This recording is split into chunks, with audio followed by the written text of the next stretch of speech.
What is going on, guys, and welcome back to the channel. Today we have picked ourselves up a new project. We actually went and picked it up last night, maybe against my better judgment, but we will see how this turns out. It is loaded up on the trailer right here behind me, so let's go ahead, take a look at it, get through the intro, get it off the trailer, and jump right into today's video.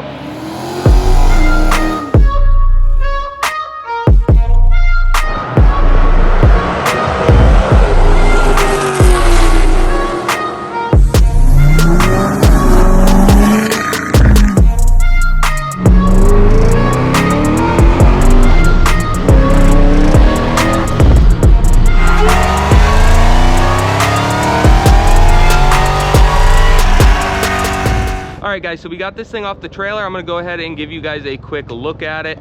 It's a 1999 Honda Civic. It does have a different engine in it. It's got a D15B from what I am told, and the markings down there on the block. Let's let this helicopter pass real quick. So like I was saying, it's got a D15B in it. Sadly, from what I hear about these little things, but this one runs pretty good. We got it off the trailer, like I said. There is no brakes with the pedal, so we've definitely got to check for a broken line somewhere. It's got some dings and dents, typical wear and tear for what it is, and the battery is dead, so we're going to clean that connection up, get this thing on the charger, and see if we can bring it back to life. It's not a bad little car. When you put a jump box on it, it fires right up. The interior is pretty clean. Like I said, there is some pretty decent dings and dents on the other side and a little bit of surface rust starting, but the interior on this thing is pretty clean as well. It's not bad at all for its age. It's got 160,000 miles on it, and I believe that he put that other engine, the D15B, in it because they had an issue with the engine that was in it. So that one is pretty fresh. I don't know too much about the Honda stuff yet. I'm still learning a little bit about these things, but if you guys know more about it, let me know down in the comments. Let me know all about the D15B, if it is actually a JDM engine, and what we can do with it and things like that. And then if you look underneath, it is a New England car, but it's not terrible. We'll give you guys a better look when we get this thing up in the air. And then of course it's got the ugly steelies on it right now, so we'll have to do something with that eventually. But for now, we're going to try to get the brakes fixed, get the battery charged up. Like I said, when it does start, it purrs like a kitten, so we'll just give it a good once over. Like I said, if you guys have any ideas for this thing, let me know down in the comments. Let's get to work and get this thing running. All right guys, so as you see, there's a drip, and we found out why. These lines are looking pretty rough. All the ones going to the back here are pretty well smoked. So we're coming up with a game plan right now as to what we would like to do. Fuel lines and brake lines.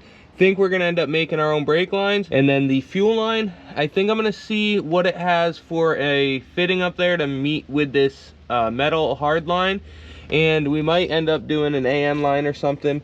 Not 100% sure yet. Trying to keep it as cost effective as possible for now until we decide what we're gonna do with this thing. So let's investigate a little bit more and come up with a game plan.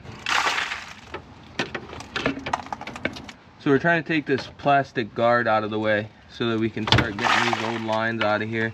You can see how rusty these things were. I mean, we got a pile under here already. Oops.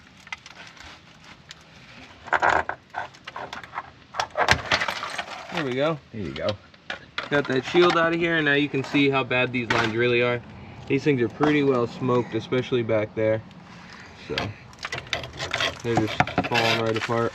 So now we're gonna trace each one and start disconnecting it and get some fittings so we can start making our own.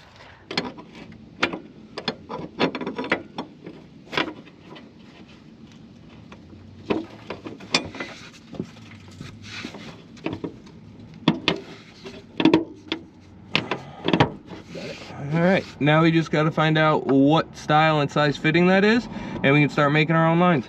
So as you guys can see, we've got a bunch of the lines coming down, the evap, fuel lines, brake lines. We got them cut back there, and we're working on getting them cut up here so we can splice in a good section. And then the brake lines, we're making a whole new piece from the back of the car forward. which we have started, and then we've still got to do this side. So we're gonna keep cutting and get the rest of the fuel lines and evap lines out of our way.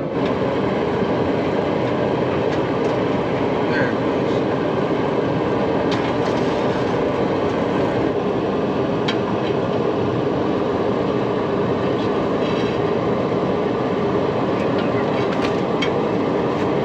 Alright guys, so I got these brake lines made. We got these two, they go all the way to the back made. Got them hooked up at the back at the wheel cylinder, since this thing is rear drum brakes. And we made those new evap and fuel lines. As you can see, Dad is under there getting them mounted up so that they don't rattle around or rub each other or anything like that. So now I'm ready to start bleeding the brakes, check for leaks, and get this thing to where it has brakes again.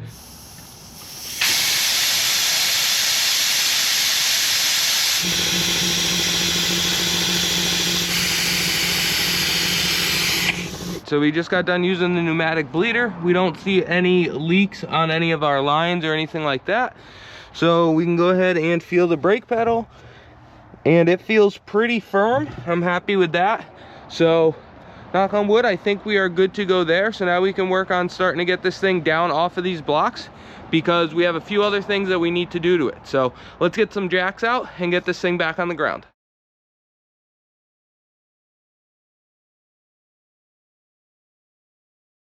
All right, so now that we got this thing back on the ground, there are a few more things that we need to do to it, and we're gonna start right off with the battery. We've got Walmart's finest right here, so we're gonna go ahead and throw that cheap Everstart battery in here to get this thing to fire without the jump box. And then we can also take this thing out of here, get rid of that, and then we can fire this thing up and see if it drives around. We do know that it needs a tie rod still, so let's go ahead and throw this battery in. That one looks like it's working finally. That one's on. It's that one there.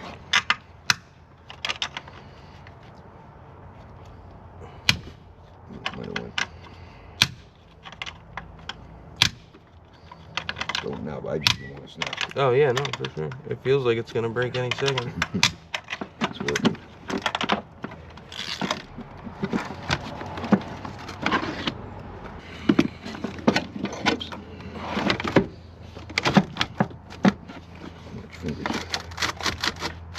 There it goes.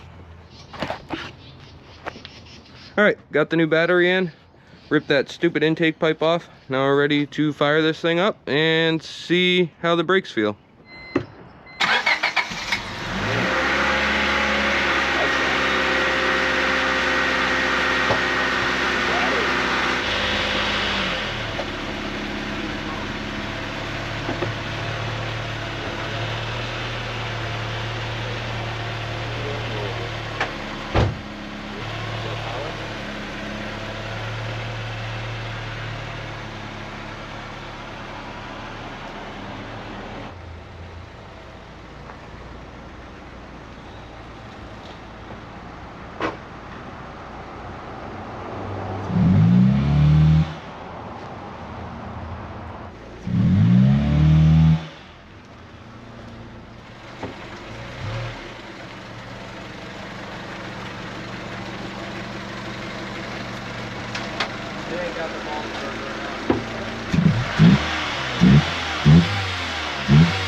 Well, as you guys see, it does stop. Brake seems a tiny bit on the soft side still, but it just could be how this thing is. We haven't done like actual brakes yet, so we'll wait and see if we need to. I want to drive it around a little bit and see if it actually needs brakes. They have life on them, but they just look a little rough, so we'll see how they feel. Does run pretty good. The thing is completely gutless, but it does run decent, so that is what it is. I don't know if you guys could even tell, but I tried to do a burnout over here, but this thing was not having it. So all right, let's get this thing ready to be cleaned up tomorrow. All right guys, so it is the next day and it is gorgeous out here. Probably the last nice day that we're gonna get this year before snow starts to fly. And we've got the Honda right here. We're gonna go ahead, fire this thing up and bring it over to the stone so that we can wash the car. But I also wanna degrease the engine bay and underneath to see if we have any leaks and what leaks that we could potentially fix. So let's go ahead and get this thing fired up and move it over there to get it washed.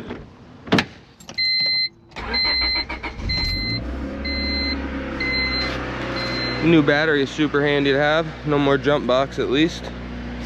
Definitely got to do something with that exhaust and then make some decisions on what else we want to do. It's really up to you guys, so make sure to let me know down in the comments if you want to see us just flip this thing, or if you'd like to see us put a turbo on it, or do whatever you guys would like to see. So make sure to let me know down in the comments.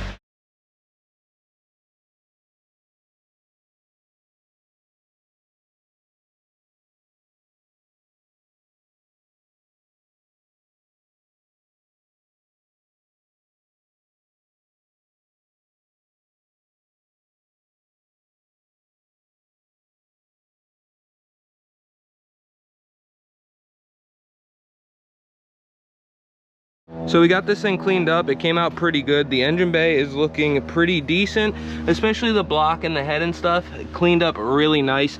Now at least I can see where it's leaking any oil, if it's leaking anything, and we can trace it down and get that fixed. Also, don't know why, but there's one different color spark plug wire here. It's like that when we picked it up, so not really sure. But the engine bay itself cleaned up pretty nicely. It looks a lot better than it did. Firewall, I didn't want to spend all day doing this, but I used some simple green with a brush and got most of the surrounding area. And then when it came to the engine and head and transmission, we went ahead and used some purple power. That cleaned it up pretty nicely. So now on to the next thing, and that would be a inner tie rod. I'll show you guys when we get it jacked up, but I'm pretty sure it was this driver's side. I will double check here in a second, but we'll jack it up and I'll show you. This thing was pretty sloppy, so we're gonna go ahead and throw one of these in there. That's the one that I'm using. So let's get it up, put it up on a stand, and get this thing torn apart.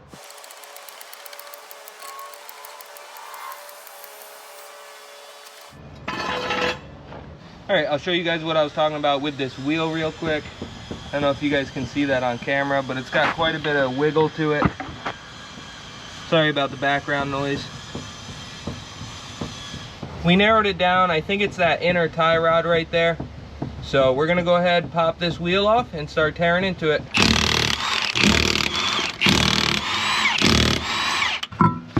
Now that we're in here, these brakes are definitely looking pretty rough, but they do have some meat on them and they're not sticking. So for now, I think we're gonna leave them until we decide what we're gonna actually do with this thing, or until you guys decide what we're actually gonna do with this thing. So let's go ahead and start digging into that inner tie rod. Not sure how well you guys can see it, but we got the boot off. And you can see the play in that inner tie rod. So we got the new one right here. We'll go ahead and start popping this one apart and get that swapped out.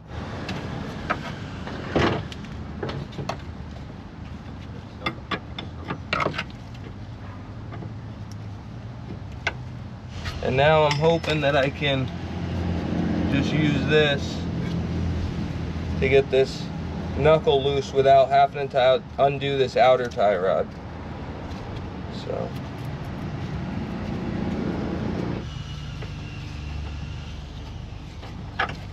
just like that. Turn this knuckle out of our way for a minute, and now we should be able to grab our tie rod tool and get that inner tie rod out of there.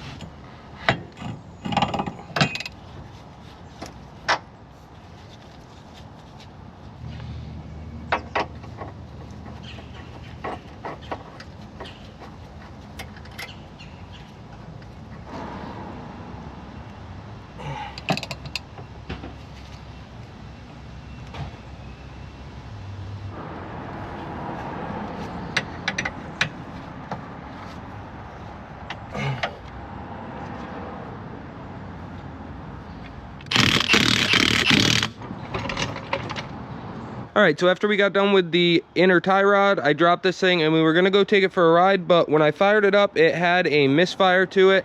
Not terrible, but a little one, and it wasn't there before we washed it earlier. This thing ran pretty damn good, honestly. Every time I'd start it up, ran good without missing a beat.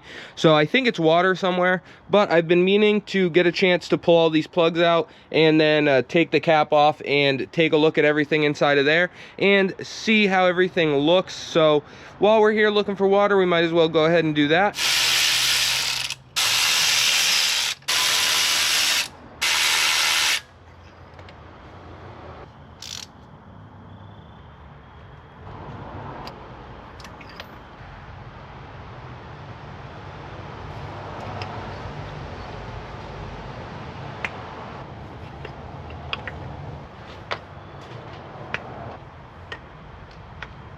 All right, guys, gonna go out on a limb here and say that it's not supposed to be like that.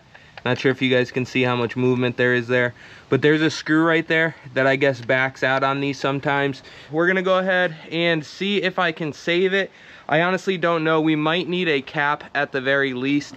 Not sure if you guys are gonna be able to see that. We'll definitely clean it up. It's pretty dirty in there, but not sure if you guys can see it. A couple of the contacts there are bent over. It must have came around and whacked it, so that sucks, but I'll see what I can do with it. If I can straighten it out for now, put this back together just to get it running, and then we'll go pick one up. So let's see what we can do with this thing. If that screw will tighten back down and the rotor there will set back into place where it needs to be, I'll probably pop the screw out and Loctite it.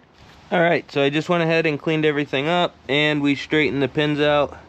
This thing cleaned up pretty decent, and we got the pins pretty straight, or the contacts there pretty straight.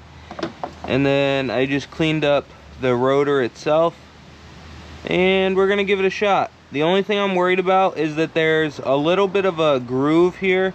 Not sure if you guys can see it from where the rotor was loose with that screw, and it kind of made a notch right there. So we're gonna put a tiny bit of blue Loctite on here and put it back on there and see if this is gonna work. Worst case scenario, we can always get a cap and rotor. They're pretty cheap, but we'll see if this one's usable and go from there. All right, let's throw this thing back together. Put a little blue Loctite on the screw for the rotor here. Like I said, I'm probably gonna plan on getting a new rotor at least for this thing, but for now, we'll just throw it in with some blue Loctite. I'm actually kind of surprised they use a little Phillips head on this thing, but especially if it's gonna ever hit rev limiter or anything like that. But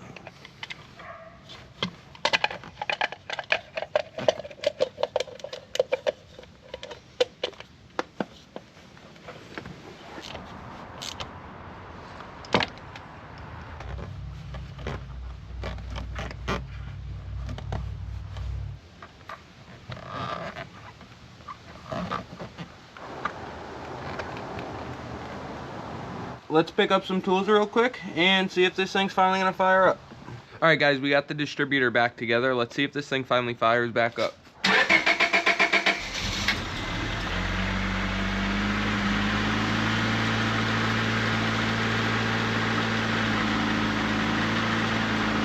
Let's let this thing run for a little bit and call it a night. All right, guys, so it is the next day, and we did end up picking a new cap and rotor for this thing.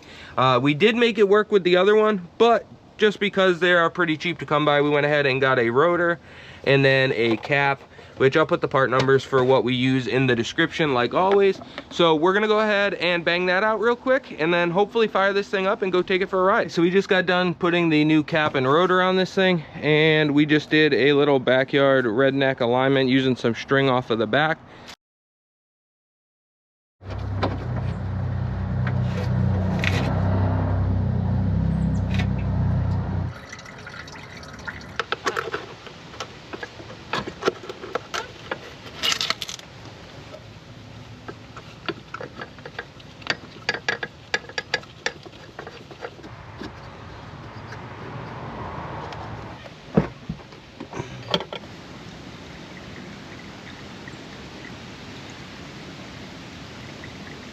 So I'm gonna fire this thing up and take it for a ride.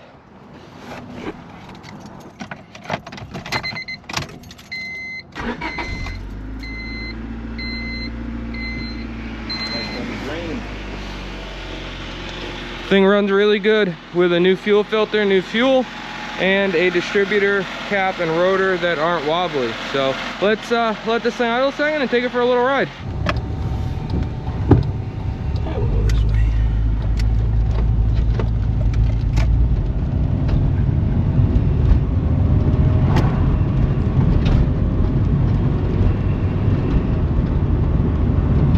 It's definitely driving better than it did before. That misfire was definitely what was making it feel really powerless.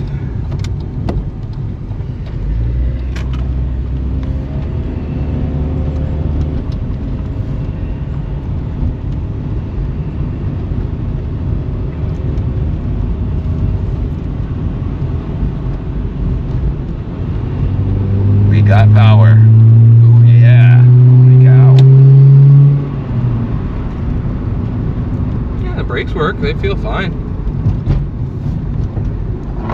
Look at that power. Going uphill leaving. It's an automatic, but it doesn't have D1. It's only got D2, 3, and 4. So when you put it in 2, I don't know if it's starting in second. It almost feels like it might be, but it almost doesn't feel like it's dropping all the way down to 1. So we'll see.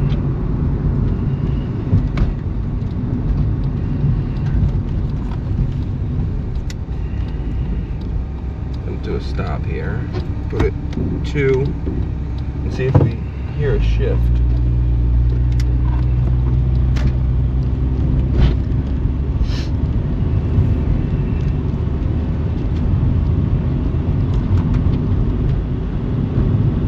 Yeah, I don't hear a shift coming up when we're in 2, which is kind of strange. Because if we're in D2 automatic, it should shift from first to second for us. But it doesn't. It doesn't shift until I go into D3.